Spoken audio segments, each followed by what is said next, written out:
Yay, we made it to the third episode. I feel like with each guest, we learned something new. Today we have Nick Dolak, another one of my great friends, on this episode about motivations, role models, and bodybuilding. So sit back, relax, and enjoy our chat. Alright, well, today's episode centers around motivations and role models. Our guest today is Nick Dolak, an inspiring bodybuilder who takes a lot of inspiration from old school role models. Hi, I'm Nick Dolak. Nice that you're here today to record for the podcast, Nick. Yep, no problem. It's an honor. It's an honor. I know, it's such an honor to be on my podcast. The It's Just Life podcast. It's just life. Yep. So you are a bodybuilder. How did you get into bodybuilding? Well, so I started bodybuilding around like 12 or 13, but when I was in like 5th grade, I learned who Arnold Schwarzenegger was because my classmates, some of them, like their parents probably showed them some of the movies or something, and I didn't know who he was. So I asked my dad, I was like, "Dad, who's Arnold Schwarzenegger?" My dad goes, "He's the coolest guy to ever live." And obviously I was like, well, I want to be like the coolest guy who ever lived. Naturally. So I was like, oh, well, I want to be a bodybuilder like him in 5th grade. And my dad was like, well, that's ridiculously hard. So then I kind of just forgot about it. And then at like 12 or 13 when I started training, one of my brother's friends started training as well, or he was training for a while. So he kind of like worked out with me and we got into working out more and just progressed as it went on, I guess, from there.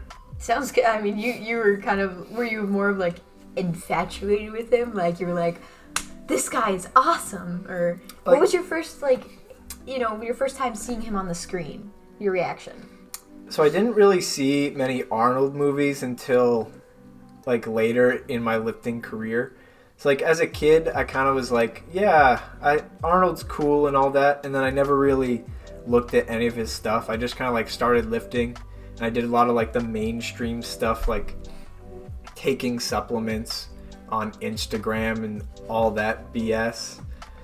And protein supplements. Like I did a lot of like push-ups and like those clapper push-ups and stuff. And I did like muscle ups and stuff. A lot of like the calisthenics that you see people doing, like tricks on Instagram and stuff. But then I wanted to get more into like bodybuilding, and so I started doing a lot more like weightlifting. Like a lot more weightlifting like bodybuilders would do, not like power lifters or strength training or anything. And then eventually I got into like really looking into like Arnold and stuff like that. I would watch his movies, and like when you see him in the movies, it's a lot different than seeing a picture, because in a picture you can have perfect lighting and stuff like that, and of course in a movie set you can have perfect lighting and stuff too, but you can see 3 dimensions more. And obviously his personality, just like someone from the old school era said, Kent Waller said, what did he say? Arnold is super cocky. He said, I'm going to be honest, Arnold is super cocky. But he also said, Arnold has a reason to be cocky. I mean, he was this big, thing back then. It's like, he was a movie star. Yeah. Well, what made Arnold like really good as a bodybuilder in the golden era was Arnold was 6'2" and has great genetics for being big. So like normally the good height for a bodybuilder, like the perfect height, is like 5'10", 5'11". Oh wow, you have to be kind of tall. It's like a medium between tall and short. Yeah. Because like the average is 5'8". Well, to me it's tall because I'm You're short like AF. 4 or something. 4'11". 4'11".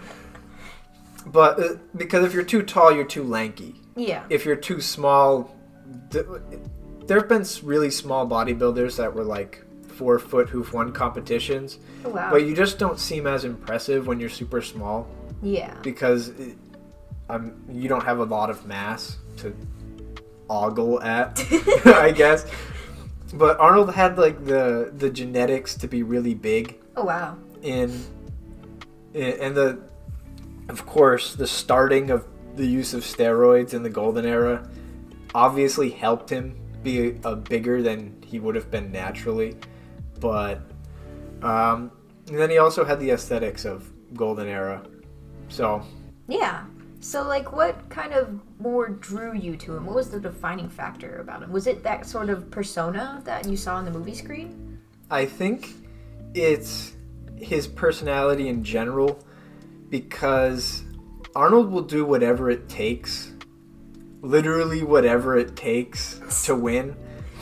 Like, one time he was in a contest with his biggest early rival, Sergio Oliva, who I think he was even bigger than Arnold. He didn't have as much aesthetics as Arnold, but he was huge. And they had this pose down, him and Arnold. Like, it was just him and Sergio left in the competition. And the judges couldn't decide which one would win, so they had them just up there posing, and the crowd was loving it. But Arnold was like, I could use this opportunity. So on stage, he whispers to Sergio, they're going to have us keep posing. On the count of 3, we both walk off the stage at the same time. So that way they have to choose. And so on 3, Arnold, when he turned to start walking off the stage, but instead of walking off the stage, he turned and hit a pose. And Sergio turned and walked off the stage, so he lost. Wow, that's actually kind of like he smart. will do anything to win. Anything he can get his hands on, he'll use. That's sneaky. The best part of that story, though, is that Sergio and him were sharing a room in the hotel they were staying at. Oh, that must so have been later awkward. that night, Arnold was just like smirk as hell, and Sergio didn't talk to him. I wouldn't either. I mean, why would you talk to somebody who tricked you into losing? Yeah. He's kind of a dick about things, but it's always funny. Yeah. It's always, yeah. So, like, kind of going off on Arnold, did you learn from him, or did you learn from more of, like, other people? I definitely learned a lot from, like, reading books that Arnold has written and, like, watching videos about what he used to do as training. It's like bodybuilding is a lot of experience, but it's also a lot of research. So like I've read a lot of things about Frank Zane, who was one of the best like natural, I quote, natural bodybuilders, because he didn't take steroids, but he took like a lot of supplements. Oh. Other than steroids to get big. Yeah.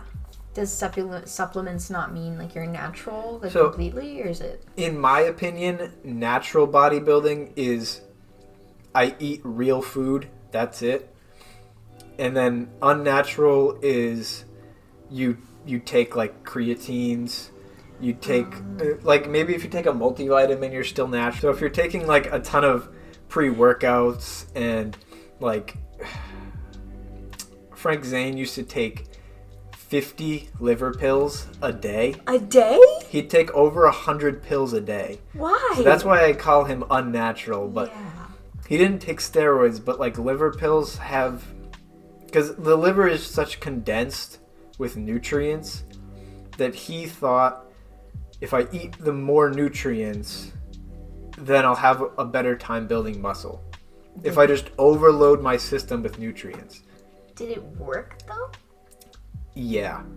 Yes. He's considered the most aesthetic bodybuilder in bodybuilding history. But that doesn't sound healthy at all. I mean, I used to do this diet. It's called the 36 egg diet, but I only ate like 12 eggs a day. And you have to eat the egg white and yolk. And like raw? Not raw. Oh, okay. You can. The original diet is 12 raw eggs in a shake every day, but I ate them cooked. Yeah, because kind of eating raw eggs is a little grody. I eat raw eggs all the time. You do? I used to. Oh, wow. But yeah, definitely, like, people see, like, bodybuilders in the movies, and they're, like, these big, dumb guys who just, like, they kind of act like Homer Simpson in a way. Hasta la vista, baby. Yeah. But, like, there's a lot of research and planning that goes on in bodybuilding. Like, people think you go into the gym, you lift weights, you build muscle. Mm-hmm. But you're not just building muscle. Like, to build muscle, you have to build your red blood cell count. You have to build your lung capacity. You have to, like, if you think about it, you have to build your lung capacity to build the muscle. True. Because if your muscle can't be maintained, because to make energy, you have to have oxygen. If you have a muscle that's too big, that needs more oxygen, but you don't have the lung capacity to produce the oxygen that the muscle needs, then the muscle won't grow. Oh, okay, that makes sense. So there's a lot more that goes into it than just I lift, I gain weight, I eat, I lift, I get big. Yeah, I guess that is like a common misconception when it comes to like working out in general or like bodybuilding. It's a lot more work and like dedication than people think it might be. Yeah, like a lot of people go into the gym and they think they're bodybuilding, but they're really just working out. Mm-hmm. Like if you're doing like one plate for like 6 to 10 reps in a bench press, I mean, that's all fine, but like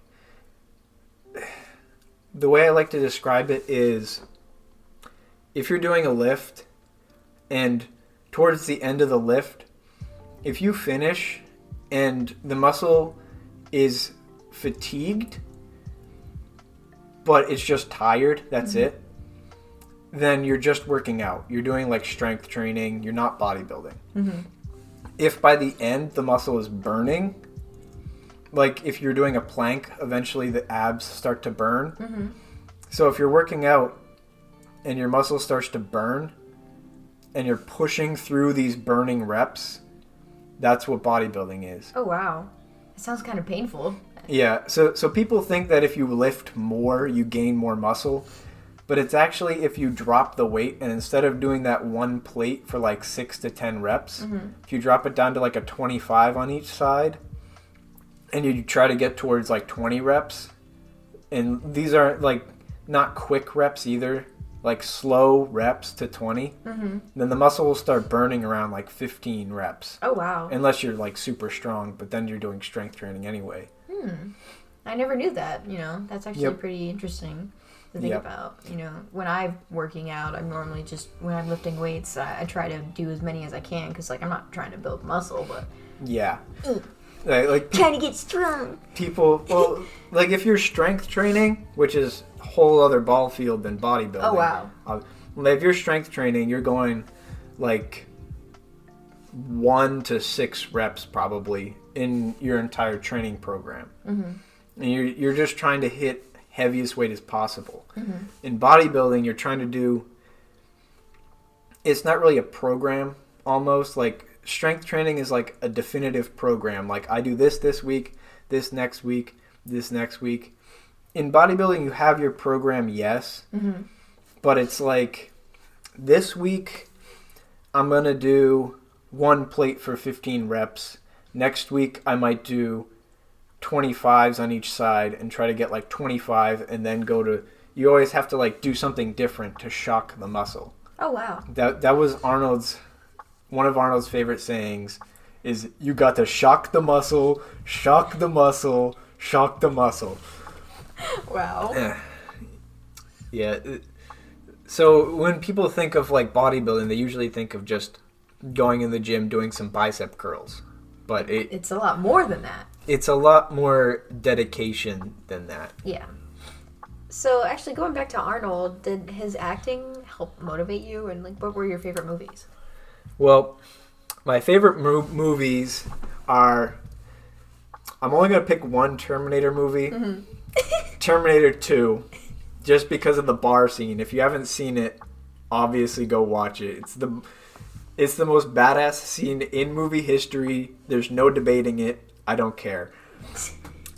Yeah, you can quote it verbatim, can't you? Well, Arnold doesn't have many lines in his movies. Arnold just has badass lines. Like, next on my list is Conan the Barbarian. 30 minutes in, and he has his first line. Conan, what is the meaning of life? Crush your enemies, see them driven before you, and hear the lamentation of the women. Wow. 30 minutes in, that's his first line. Like the bar scene, he only said the line, he walks in butt naked, and he walks up to this one guy playing pool, and he goes, give me your boots, your boots, your jacket, and your motorcycle. Yeah. And then the guy's like, are you kidding me? And then they get into this fight, and that's like the only line in the entire scene, but it's still the most badass scene ever. Yeah. So Conan the Barbarian, Terminator 2, Twins with Danny DeVito. I love Danny DeVito. You put Arnold Schwarzenegger and Danny DeVito in a movie together, and it's you can't complain. Yeah, I've never seen that before. I might have to check it out. Yeah, I can lend it to you. Okay. Kindergarten Cop, which I have a double disc of Twins and Kindergarten Cop, so you can borrow both of them. Kindergarten Cop is I don't think it's as good as Twins because it doesn't have Danny DeVito. So it's pretty funny. Yeah, but like seeing him on the silver screen, does that inspire you to do more bodybuilding and keep your motivation all these years? Definitely. Like in bodybuilding, especially natural bodybuilding, because enhanced bodybuilding and natural bodybuilding are like two different worlds. Mm-hmm. Like you can't even compare the two. In natural bodybuilding, the progress you make is so minuscule day after day that you don't notice it.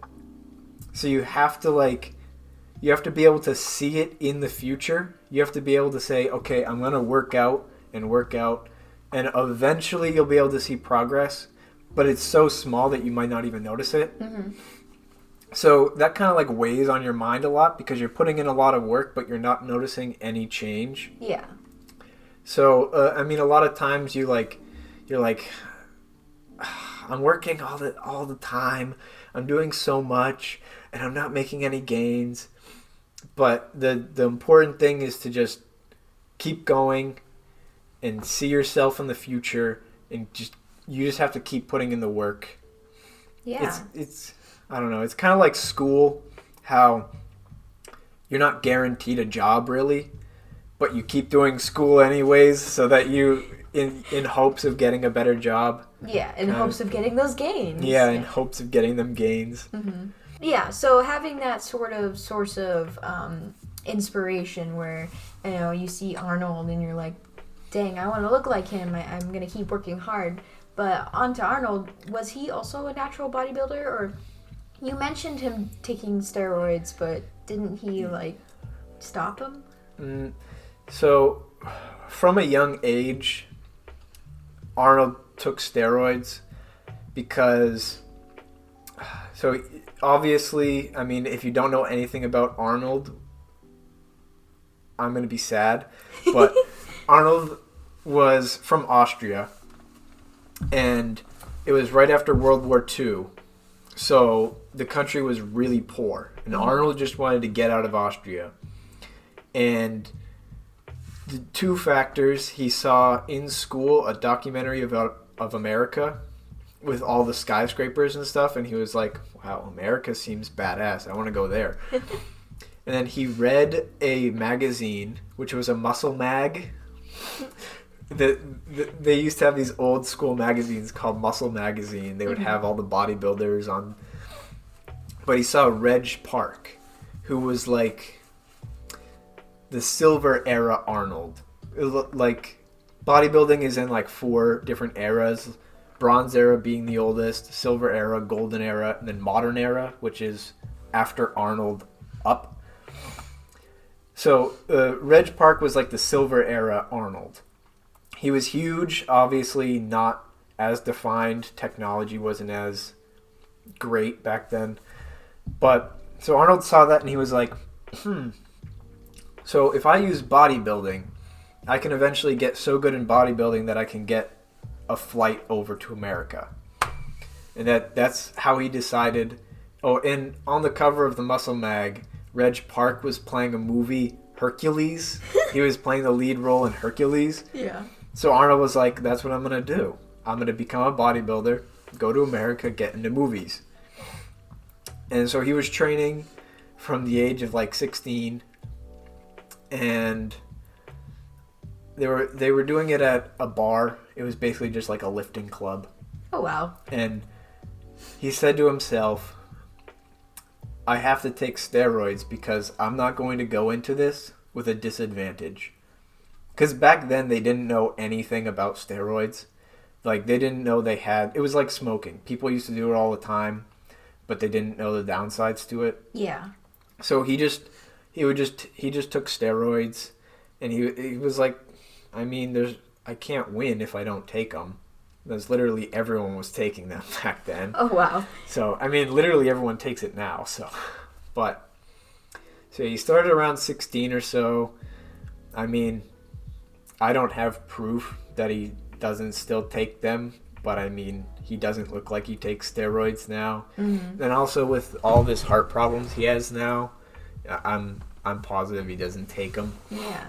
Especially because he doesn't really bodybuild anymore. Like, he goes to the gym and he works out, but it's like all machines because they're a lot healthier for the joints, but they don't build as much muscle. Because Arnold's like 73 now. I know. He's like, he's kind of... he's in good shape for 73 and having all these heart problems, so he still somehow got shredded as hell for... Terminator Dark Fate. Yep, I saw him in that. He was pretty awesome. But that's movie magic. Yeah, true. So they made him wear one of those like muscle suits underneath his t-shirt. So yeah. So you can definitely look as good as someone like Arnold without taking steroids at all. It just takes a lot longer, and you're probably not going to be as big. You'll look just as symmetrical. You won't be as big. Mm-hmm. Won't have as many striations. Yeah. But also you won't have the heart problems Arnold took. Yeah, definitely. Taking slow.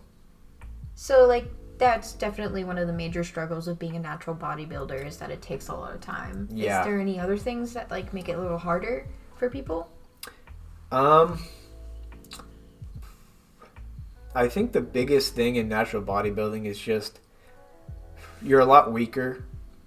Like, you see guys on Instagram who take steroids. They do, like, 3 plates for, like, 20 reps or something. So you can't lift as much weight, so you definitely have to drop the ego. You should drop it anyway going into bodybuilding. Like, Arnold was really strong. Not as strong as his training partner, Franco, but he could bench, like, 500 pounds. But during his workouts, he never really did that much. And like me, my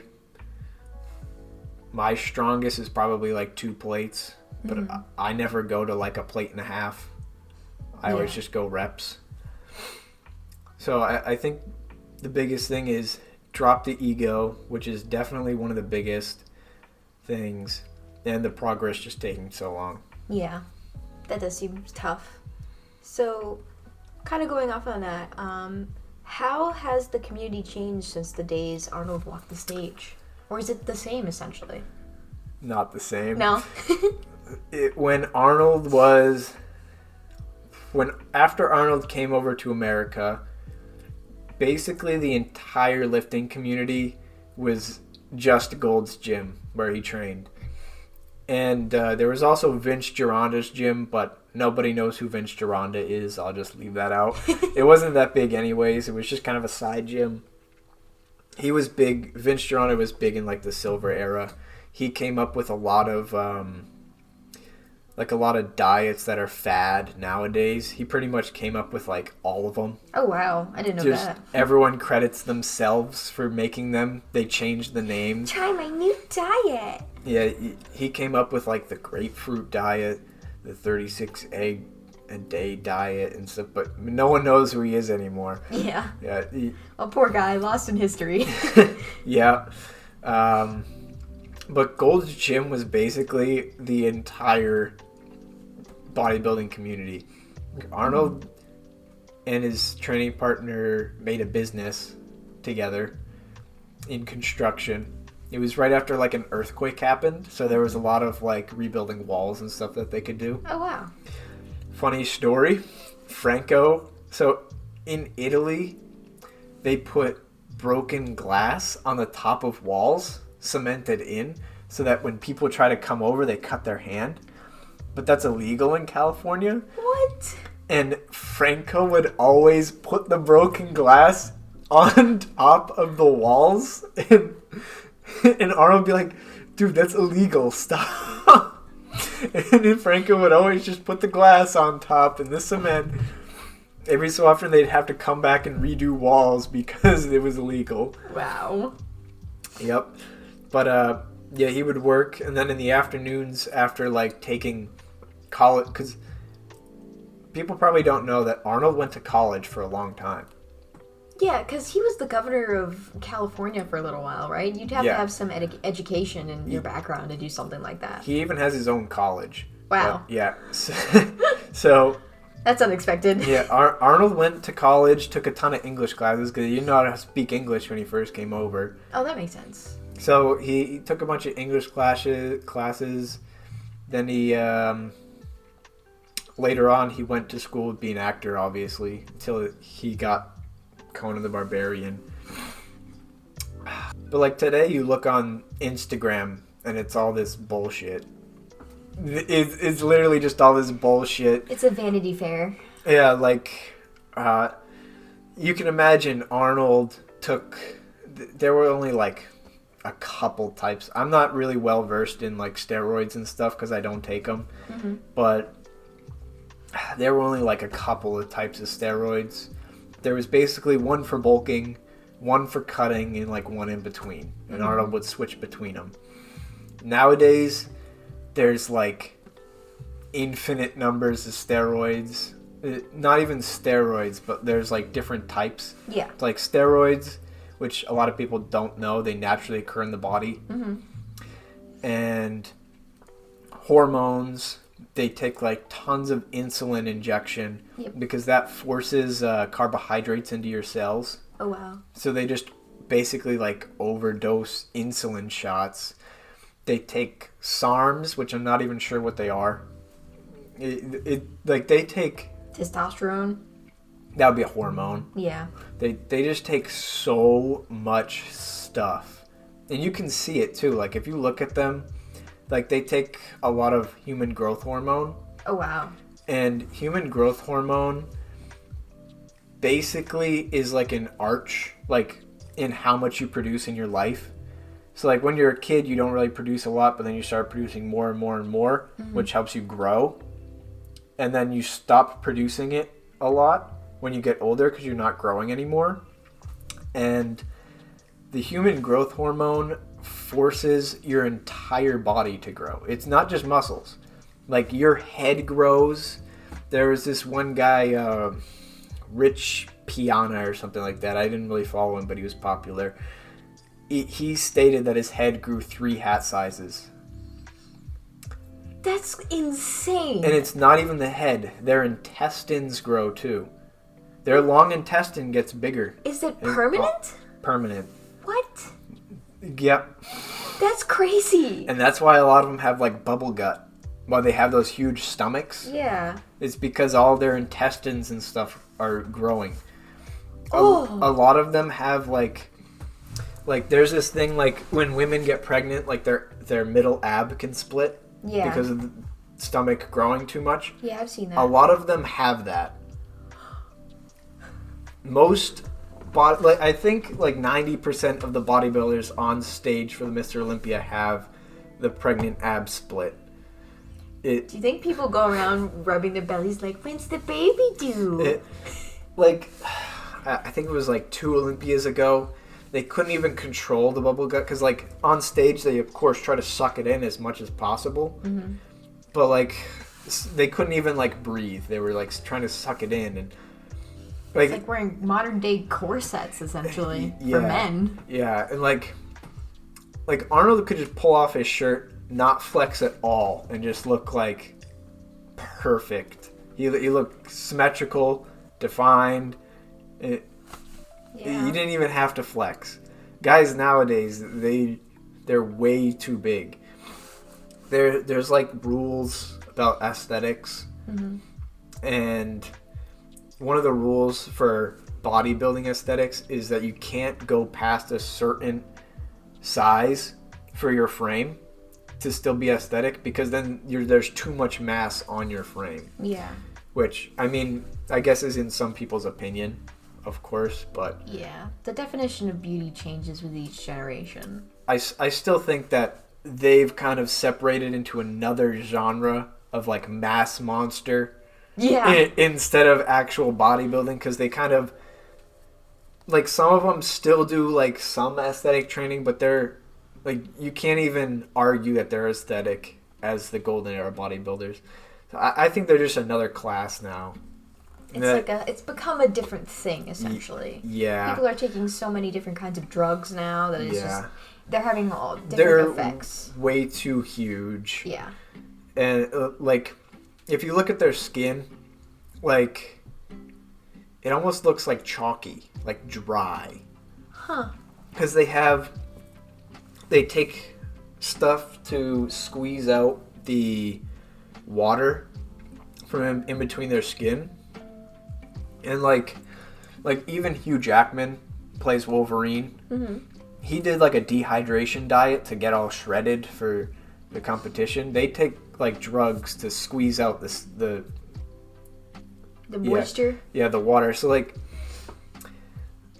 when someone like Arnold or Frank Zane or Franco, those old school guys, mm-hmm. when they flex, their skin still looks smooth, mm-hmm. looks nice. And, like, I should mention Serge Nubret. He had skin like saran wrap, but skin like saran wrap. It was super tight, but there was still that kind of smooth look to it. Like, because they're squeezing out all the, and they're so shredded, they're at such low body fat. You can see, like, every muscle fiber, and it just looks like. This is in my opinion, but it just looks like a kid took a pencil and just went back and forth, drawing the striations. It doesn't sound healthy at all. Like, no, like, bodybuilding culture in general just sounds like not healthy. It's extreme. It's an extreme sport, so it's very unhealthy. Natural bodybuilding is healthy. Like, that's why I naturally bodybuild. Also because you just look better. Like, to be honest, I don't care about, like, the healthy side of it, to be honest. Really? Like, is it more for aesthetics? So, like I was saying before, mm-hmm. eating healthy, your skin looks better, mm-hmm. which makes the entire... Because bodybuilding isn't about just the muscle growth, as I was saying before. It's about how the skin looks, the tan, the muscle size and shape and everything. So you're healthy in bodybuilding to look better, mm-hmm. basically. Yeah, I can totally understand that. So, going forward, what are your personal goals? Are you still working towards your goals of being, a natural bodybuilder, or do you have other aspirations? Well, I think as the natural bodybuilder, you're always trying to progress. Mm-hmm. Like, because it just takes so long that you can't hit, like, the maximum amount of muscle on your frame for a very long time. Like, right now I have fairly large muscles, I guess, for my frame. Yeah. Like, I have a very small frame, So, like, someone who is built to be, like, a jock in football. Like, have you ever seen that movie, The Blind Side? I think so, yeah. In The Blind Side, I forget I'm really not into football. Yeah, me either. But he was, like, a lineman. Mm-hmm. And he was huge. Like, those guys, they have big frames. They can put a lot of muscle on it. But I was kind of a smaller frame, which is why I like the golden era bodybuilding better. Mm-hmm. Because they had a lot of different physiques. Like, nowadays, everyone's kind of within the same height.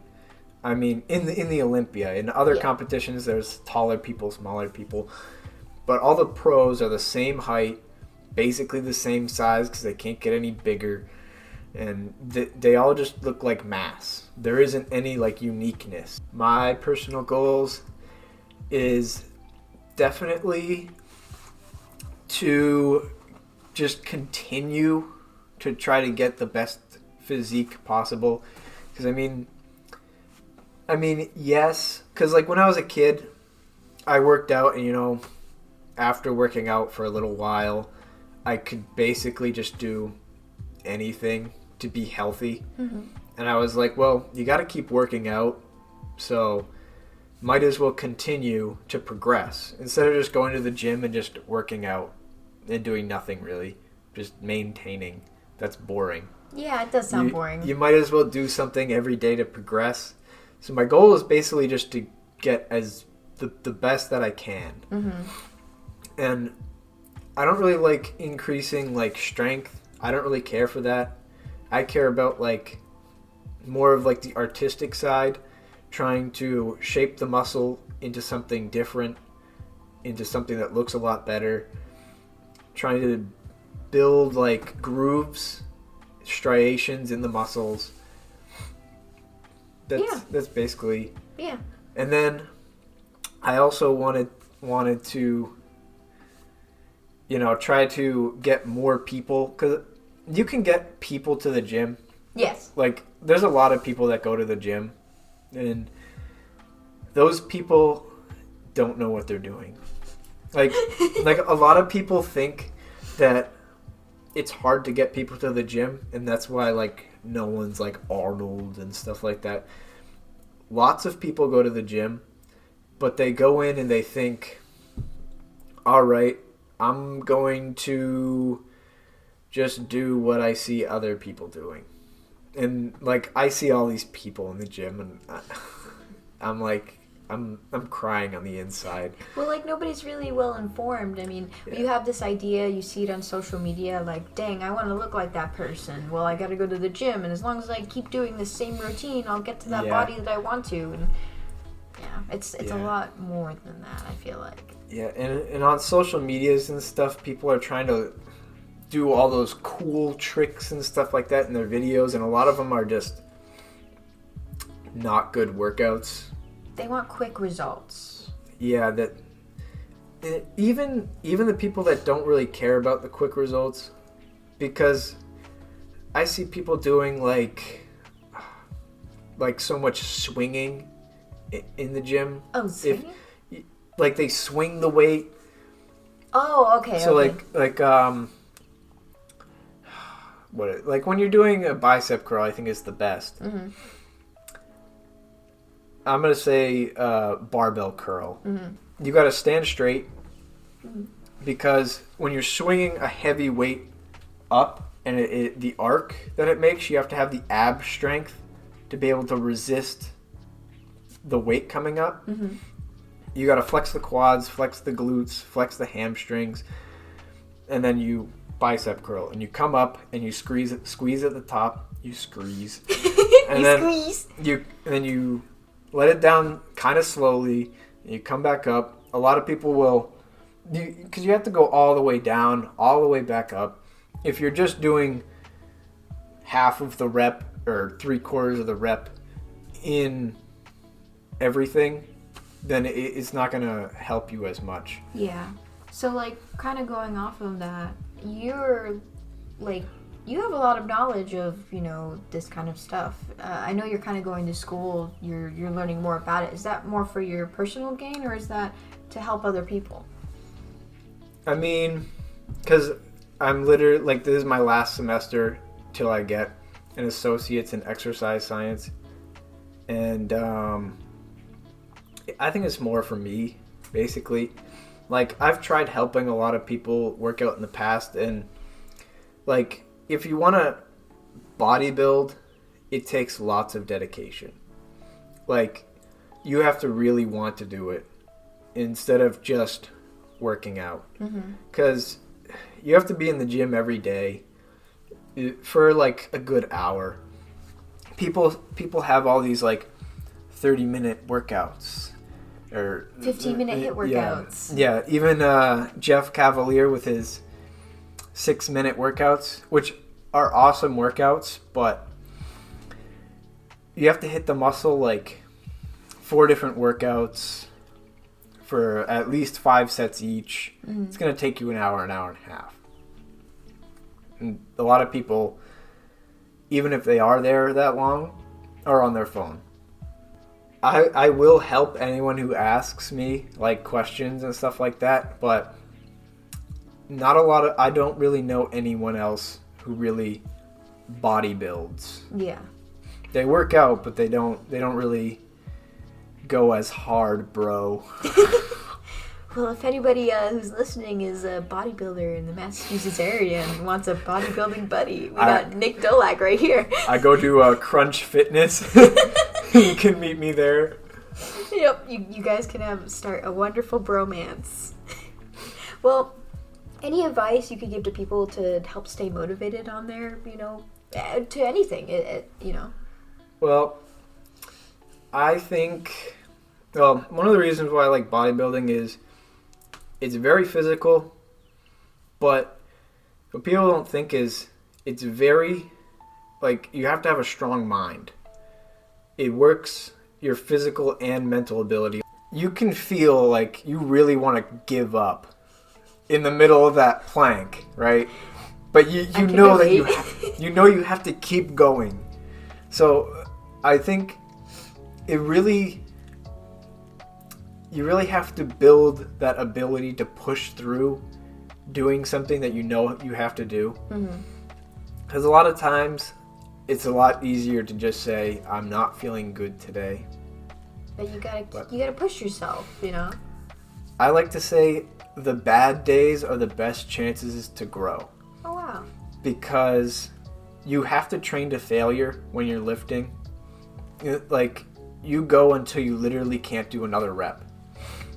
And so by becoming a failure in that set, you become a winner, because then you get the gains. You get to grow. Yeah. It's like failure is a part of success. That's something that you have to think about in your motivations. Yep. If you give up halfway through, then you don't get any gains. Yeah. You didn't fail. You didn't fail, but you didn't make anything from it. So those bad days are where you have to try the hardest. And that can be for anything, not just bodybuilding. You're having a bad day, but you want to push through it, and you'll be a better person at the end of the day. Yep. Everyone has their dream. Well, actually, we're reaching the end of our show for today. Is there any sources or any piece of advice you could give to anybody? What's a closing statement? Well, my Instagram, which I post all my random physique shots, is Turtleman Z99, because turtles are the best animal ever. Not up for discussion. You're gonna get some DMs later, be like, no, this is better. So, if the people listening to this really want to do bodybuilding and don't just want to go to the gym and work out, they should check out Golden Era Bookworm on YouTube. He's got, in my opinion, the best collection of old school workouts in the world. He's trying to open his own museum of old history in bodybuilding. Bodybuilding is you have to build the muscle, and no matter how much you work in this getting lean and just doing like push-ups, you're not going to build the kind of muscle that you're looking for. Yeah. You'll get a good, nice, even physique, but you'll hit this wall. Because like when I was training as a kid, I always did the HIIT workouts, the circuit training and all that. Never really built any muscle. Just got extremely lean and got like definition. Yeah. But another source of information, which is, in my opinion, the best book for a first buy, is the Modern Encyclopedia of... it's the Encyclopedia of Modern Bodybuilding. It's very hard to remember. It was written... So there's a lot of books that say written by Arnold, but he it's like those writers that like he basically tells them what to write. Yeah, and they compile it. Yeah. Yeah, so they always try new things. Then they're like, well, let me see how this affects how I work out. Like, how does a wide stance squat differ from a close stance squat and stuff like that. And they have all of that information that they were writing down as they were training in that book. And they've compiled it, just worked on it for years. Yeah. It's also like 10 pounds. Wow. So do you own a copy? Of course. You can use it as a weight if you want. I'm pretty sure they at least have like one copy at every like Barnes and Nobles that you could probably buy. You can buy it on, and they're really cheap. It's a thick book, but you could probably get one for like $20. Oh, wow. So. Well, thank you so much for being on the podcast today, Nick. No problem. Yeah, I know. I mean, that was a lot of well of information on like history of bodybuilding and, you know, how to stay motivated. Yep, I could talk about it forever. Yeah, I know you can. Yeah. I've listened to many a conversation with him. Yep. Well, thank you so much for being on today. Thank you for inviting me, McKenna. Of course. Thank you for tuning in today. Nick was a great source of information about bodybuilding and how to stay motivated while doing a very hard sport. For more tips about staying motivated, I recommend the YouTube channel Olivia D'Andrea with her Glow Up Diary series. She talks a lot in a documentary style type vlogs about her journey in discovering herself and loving herself. Definitely something to check out. Link in the description. And remember, it's just life.